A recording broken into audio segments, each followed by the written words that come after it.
Hello, everybody. Welcome to the uh, Cal State Long Beach key request form for 2023.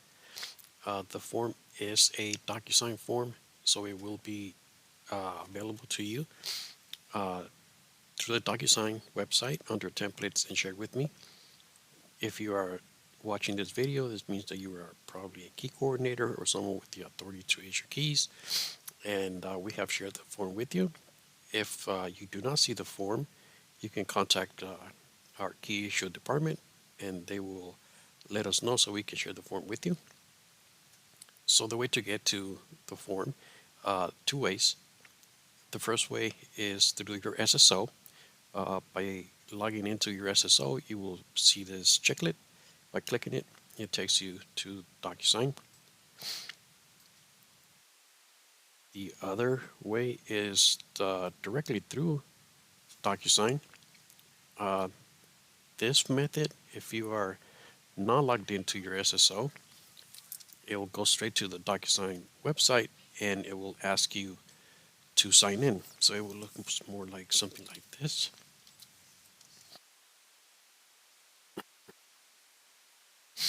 And you would enter your university email and your password, and then it's going to take you to the university's capture page for your email address and sign in and all that stuff. So it's a little lengthier process to get there. I prefer to go through my apps from my SSO by clicking the DocuSign.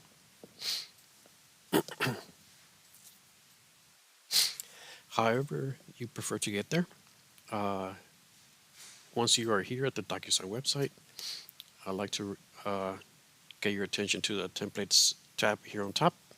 You click that. And then on the left action panel, the share with me. And there you will see the CSULB key request form for 2023, fall 2023.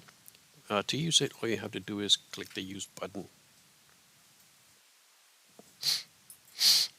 The form is in two parts, and the first part is all about yourself and your department. So you are the designated key coordinator. So this will be you. If you've never been to DocuSign, you just start typing your name, and DocuSign will find your corresponding email address. Once you come back to the form the next time around, all you have to do is click on it, and it will remember you. So this first box here is you. This is you are the key coordinator. So this is your information, your name and email address. These two next boxes are entirely dependent on your department. They are optional. If you do not require a department head or dean aside from yourself to sign for a key, then you can get rid of it by clicking the little trash can icon and clicking delete. For this demonstration, I'm going to use the appropriate administrator. And again, this box is completely optional depending on your department. If you do not need a second person to sign for it, then you can just click the trash can icon and delete it. But I'm going to use it just for the demonstration purposes. I'm going to use a coworker, Lina Seng. And it suggests the correct email address. These next boxes here are entirely dependent on what type of key you select on the next step. If it's a level 2 key, like a building key or that type of key, then it's going to require Joshua to approve it aside from yourself. And if you selected an appropriate administrator, which is optional for your, if it's required by your department. For the much more critical keys, like the level 1 keys, like the Grandmasters and Masters, then those will require Scott Appel's signature, but it will first go through his executive assistant, Berta Hansen, who will do her due diligence, make sure that the person you are assigning the key to does indeed require the level key. Once it passes Berta Hansen's, it goes through Scott Appel, who approves it, and then it goes to key issue. Once everybody has signed, it eventually gets to key issue, and the paperwork process is over. That doesn't mean that the key has been issued. That just means that all the paperwork has been signed and approved, and it's in order. From there, key issue will contact the person to come pick up the keys. The rest of this form here at the bottom is all read only. There's nothing for you to do here. It's just boilerplate for the email address, the emails that go out. If you want to take a look, I mean, there's nothing else to do here. It's just read only stuff. Once you have filled in your part and the appropriate administrator, if your department requires it, then the next step is just to click send and click the sign now. If you do not click the sign now, then you will have to go through an email and come back to DocuSign. So just do sign now. And it brings us to the actual key form. All the fields highlighted in red are required. So we do require the name, beach ID, and email address. This is just so we can triple check to make sure that the we have selected is the correct person. So I am going to assign a key to Alan Tim, and I need his beach ID. So I'm just going to make one up, and an email address. I'll just make one up.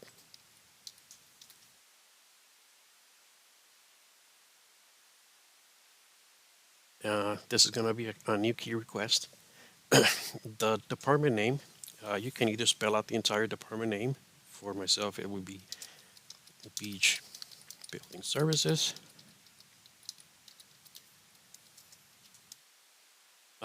Or you can give us the acronym. Either one will work. This is where you select your keys. So the absolute gold standard for knowing what key it is, no ambiguity, is the hook number. If you know the hook number, that is the best thing you can give us. So I'm just going to make one up here. If you do not have the hook number, if you go and look at the door, every door in every building has a stamp number on it. From that, we can determine what key it is. So if you don't know the hook, you can give us the lock number. If you do not have the hook number and you do not know the lock number, and if the room has only one door, then you can give us the building and the room number. Of course, if the room has more than one door, then it gets a little ambiguous, and we might have to send somebody out there, or, might require more information. For this example, I'm just going to make up a hook number, and then we select what type of key it is.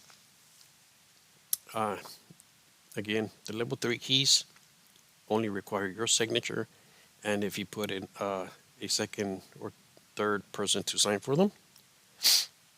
A level 2 exterior door or a submaster, these keys will require your signature and Josh.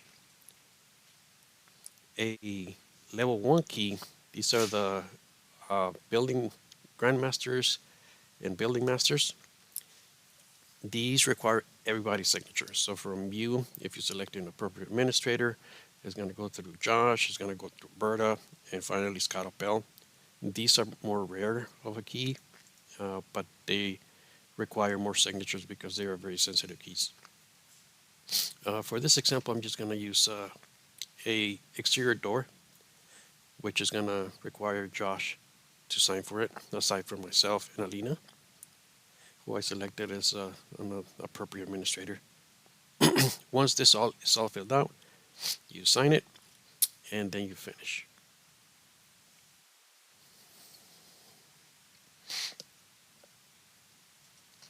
DocuSign will return you to is a landing page, and it will put the last request you have here on top, and if it was a level 2 or level 3 key, or somebody else requires the signature, it has this little helpful pop up here. If you mouse over it, it tells you who is the next person in line that needs to sign. You can also click the DocuSign logo on top, and it will very helpfully tell you that you have whatever number of forms ready that you have submitted, and it's waiting for others. If you click on that, it brings you to a list of all of your requests and who is waiting, holding up the line. So if one of your keys is being delayed or whatever, you can come here, mouse over this little link, and it will tell you who is the one that's holding up the line. So you can go and tap them in the shoulder, send them a Teams message, or whatever you need to do to get your keys issued. That is pretty much it. The form is simple. We try to make it as flexible as possible.